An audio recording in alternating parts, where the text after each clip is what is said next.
Sir ନମସ୍କାର। ଏହି ବୃଦ୍ଧା ଭିନ୍ନକ୍ଷମ ଶଯ୍ୟାଶାୟୀ ବାପାଟି ହେଉଛନ୍ତି କନ୍ଧମାଳ ଜିଲ୍ଲା ଉଦୟଗିରି ବ୍ଲକ କଳିଙ୍ଗା ଗ୍ରାମ ପଞ୍ଚାୟତର 14 ନମ୍ବର ୱାର୍ଡ କୁର୍ମିଙ୍ଗା ବିଲେ ମାହାରେ ତାଙ୍କ ଘର। ସେ 40% ଭିନ୍ନକ୍ଷମ ଅଟନ୍ତି। ଆଜକୁ ପ୍ରାୟ 4 ବର୍ଷ ହୋଇଗଲାଣି ସେ ଶଯ୍ୟାଶାୟୀ ଅଟନ୍ତି।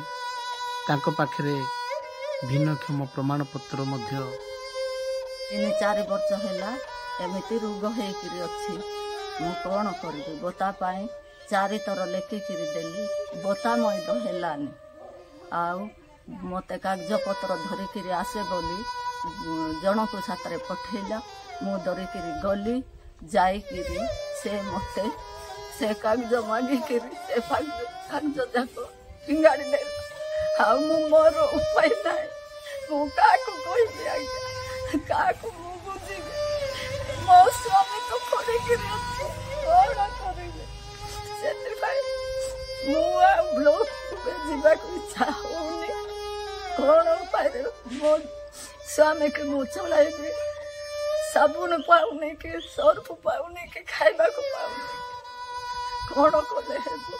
ତାକୁ ବତା ହେଲେ ଦେଇଦେଲେ ଭଲ ହେବ। କିଏ ତମର କାଗଜ ଛଡ଼େଇକି ଫିଙ୍ଗି ଦେଲା?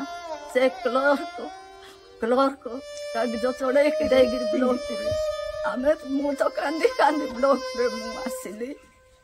କ'ଣ ହେଲା? ଆମେ କେମିତି ହେଲେ ତ ଖାଇବୁ ଆକା, ବତା ନ ମିଳିଲେ କ'ଣ ହେଲା? ଦେଖନ୍ତୁ, ବାପାଙ୍କ ନାଁ ହେଉଛି ନାସ୍ତିକ ପ୍ରଧାନ। ବୟସ ପାଖାପାଖି 58 ବର୍ଷ ହବ।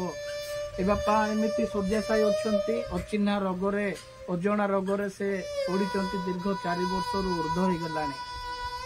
ସେ ଜଣେ ମୂଲିଆ ମଜୁରୀ କୁଲି କାମ କରିକି ଚଳୁଥିଲେ। ଆଜି ସେ ଏମିତି ଶଯ୍ୟାଶାୟୀ ଅଛନ୍ତି। ସେ ହେଉଛନ୍ତି ତାଙ୍କର ଧର୍ମପତ୍ନୀ। ବର୍ତ୍ତମାନ ସେ ମୂଲିଆ ମଜୁରୀ କାମ କଲେ ତାଙ୍କ ପରିବାର ପ୍ରତିପୋଷଣ ହୁଏ। ତାଙ୍କର ଗୋଟେ ବୋଲି ପୁଅ ଅଛି, ସେ ମଧ୍ୟ ବାହାରେ କେରଳରେ ଯାଇକି ଦାଦନ ଖଟୁଛି। ସେ ମା ବାର 3-4 ଥର ସେ ଭତ୍ତା ନିମନ୍ତେ ଆପ୍ଲାଏ କରୁଛନ୍ତି, କିନ୍ତୁ ଭତ୍ତା ତାଙ୍କୁ ଦିଆଯାଉ ନାହିଁ।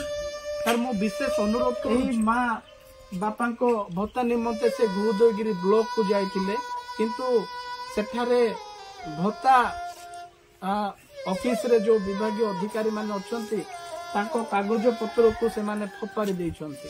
ସାର୍ ଦେଖନ୍ତୁ, ଏଇଟା କୋଉ ପ୍ରକାର ନ୍ୟାୟ? ତ ତେଣୁ ମୁଁ ଅନୁରୋଧ କରିବି, ଦୟାକରି ସାର୍ ଏପରି କରନ୍ତୁ ନାହିଁ। ଏପରି ଅସହାୟ ଭିନ୍ନକ୍ଷମ ବିଧବା ମହିଳା କିମ୍ବା ବାପା ମା ଯେଉଁମାନେ ବି ଆସୁଛନ୍ତି ସେମାନଙ୍କ ପ୍ରତି ଆପଣ ଏମିତି ବ୍ୟବହାର କରନ୍ତୁ ନାହିଁ। ଏହା ଆମ ପାଖରୁ ଅନୁରୋଧ ଏବଂ ଯଥା ସମ୍ଭବ ସେମାନଙ୍କୁ ଆପଣମାନେ ସାହାଯ୍ୟ କରନ୍ତୁ, ସେମାନେ ଯେଭଳି ଉପକୃତ ହେଇପାରିବେ।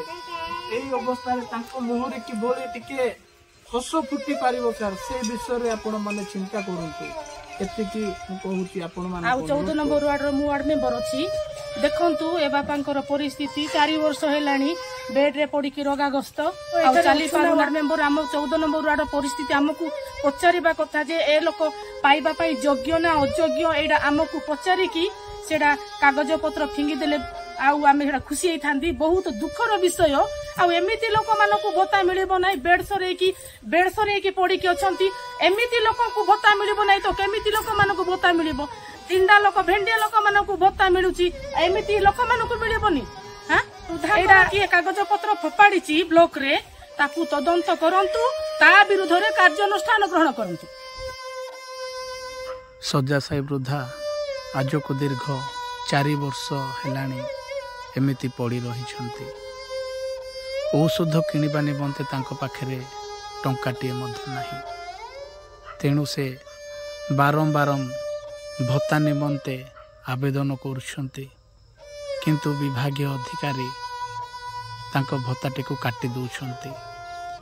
ମଞ୍ଜୁର କରିଦେବା ପରିବର୍ତ୍ତେ ତାଙ୍କର ବାର୍ଷିକ ଆୟ ଅଧିକ ଦର୍ଶାଇ ତାଙ୍କ ଭତ୍ତାଟିକୁ ସେମାନେ କାଟି ଦେଉଛନ୍ତି। ଏହା ନିହାତି ଏକ ଦୁର୍ଭାଗ୍ୟଜନକ। ତେଣୁ ଦୟାକରି ଏ ବୃଦ୍ଧା ବାପା ପ୍ରତି ଦୟା ଦୃଷ୍ଟି ଦେଖାଇ ତାଙ୍କର ଭତ୍ତା ଅନୁମୋଦନ କରିଦେବା ନିମନ୍ତେ ଆପଣଙ୍କ ନିକଟରେ ଅନୁରୋଧ କରୁଅଛୁ।